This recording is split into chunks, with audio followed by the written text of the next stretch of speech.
So I'm about to float the Jordan River, and I ran into two awesome stewards of rivers in Utah. Would you guys want to introduce yourself? Yeah, my name's Lexi and I am the board secretary for Fish for Garbage. And my name's Shane and I also work with Fish for Garbage. I'm their volunteer organizer. What is Fish for Garbage? You guys go out and fish for garbage, is that true? Yeah, we do. We're a nonprofit, and we started just cleaning up waterways around northern Utah 6 years ago. And we post 4 or 5 events a year. We'll bring on a couple hundred people and clean up thousands of pounds of garbage out of our waterways. It's a great time doing it. What does 1,000 pounds of garbage look like? Dumpsters full. Oh, wow. A lot of garbage. 2 great white sharks, maybe. Oh, wow. And have you done a garbage cleanup down the Jordan River?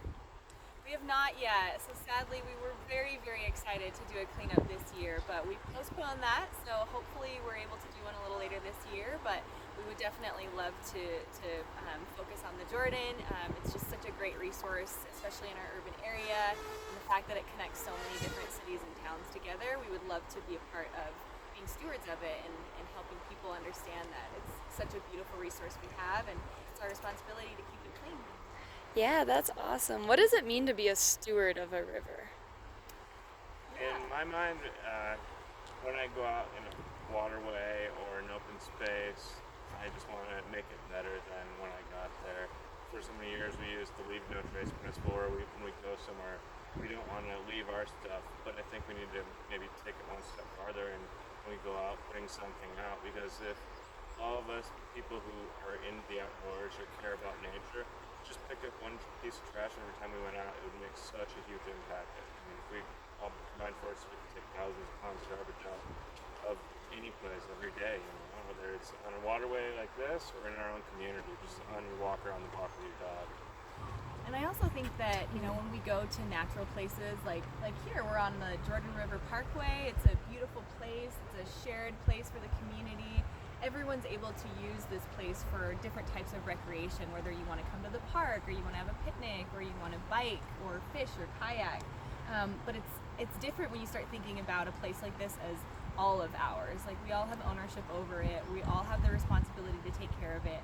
And I think just changing that mindset is what turns someone from someone who's just recreating and using a place to someone who is a steward of that place. Awesome. Yeah, so I heard this phrase, our river, our future.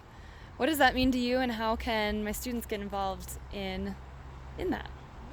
Our river and our future, our healthy, clean water is the most important thing we have, that and our clean air. So I feel like all of us need to come together and take care of that.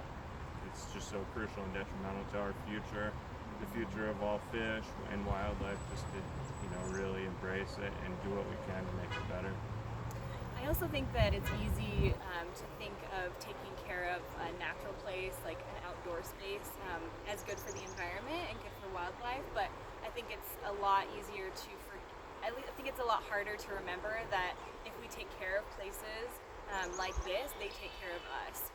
So without these open spaces, we wouldn't have greenery, we wouldn't have vegetation, we wouldn't have birds and wildlife and rivers, and without those things, we would lose a part of who we are.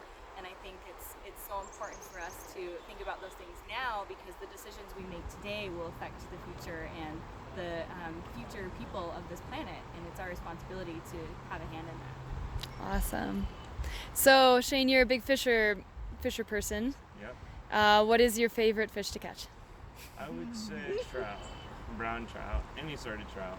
Yeah. He loves the trout. And can you find trout in the Jordan River? What are we about to see when we go down?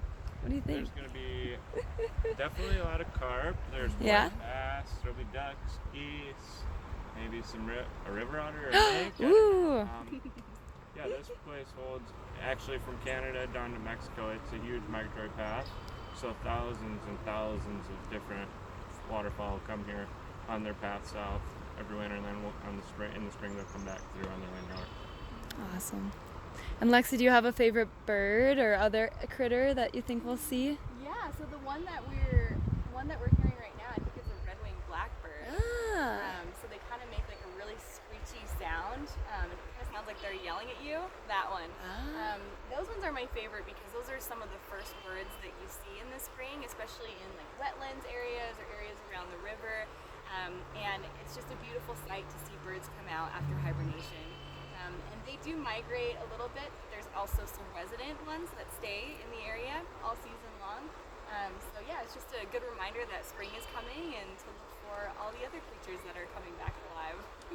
Awesome. Well, thanks so much. I'm excited. I hope you guys get a watercraft so you can join me on the next adventure. Absolutely. Looking There- forward to it. Yeah, well, that's a good question. What's your favorite river in the valley? In the valley, I would say that jumps into the valley, the Mill Creek Canyon. That river is amazing because they've put so much effort into bringing back the native Utah cutthroat. The past Oh. 5 years. Can you talk about that a little bit? What's Yeah, gone down with that? there were a lot of brown trout in there, and they're kind of taken over. And the cutthroat trout, there's 4 different species: the Bear River, the Bonneville, the Uinta cutthroat, and one more. I can't think of that. But yeah, so they're just trying to reintroduce the original cutthroat trout that's been here. And the beautiful thing about a trout is it's a good gauge of how our nature is actually, how the environment is responding. So it's an indicator species. So if the trout is doing well, that means the rest of the ecosystem is doing well. So it's a good way to gauge the health of the area. Are there other ways to gauge the health of an area? So for one example, like salmon, they're a keystone species. So they also tell you if the entire area is doing well. I would say other ways to tell if an area is doing well is just, so there's a number of things. So I think of like erosion and compaction. Erosion is when areas don't have enough vegetation and like rain or high floods are able to take more of that land away. And if it keeps taking a little bit of the bank away every single time it rains, then the river will get wider and wider and it'll lose its composition. And that's not good because that reduces habitat. I think the other way you can tell is if there's like physical trash or compaction, and compaction is where the vegetation is getting trampled out, therefore increasing erosion and reducing habitat.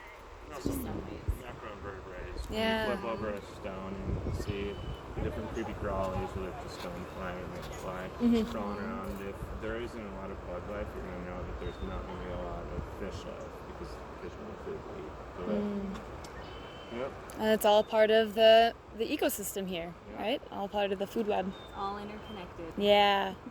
Awesome. Well, thanks so much for coming out and teaching my students a little bit here. Any last words or words of wisdom? How about that?